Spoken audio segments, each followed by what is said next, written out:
My name is Vincent Ngongoro. I've been with the company just a few years, even though I had my own business for more than close to 40 years.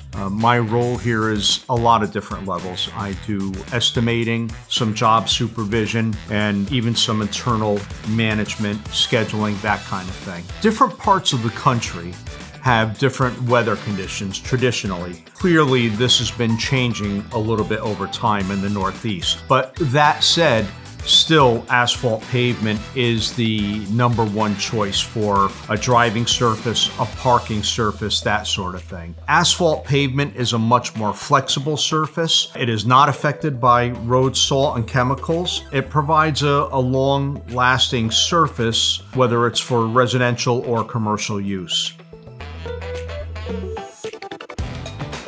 We have specialized person just for answering the phone, a customer service person. We have an office manager that disseminates data as it comes back in out of the field.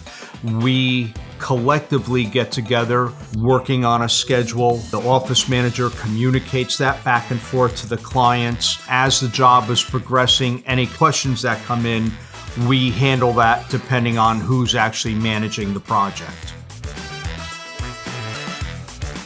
If you're interested in getting an estimate for asphalt paving, whether you're a residential customer or a commercial customer, feel free to call our office, 203-327-PAVE, or go to our website, allstarpaving.com.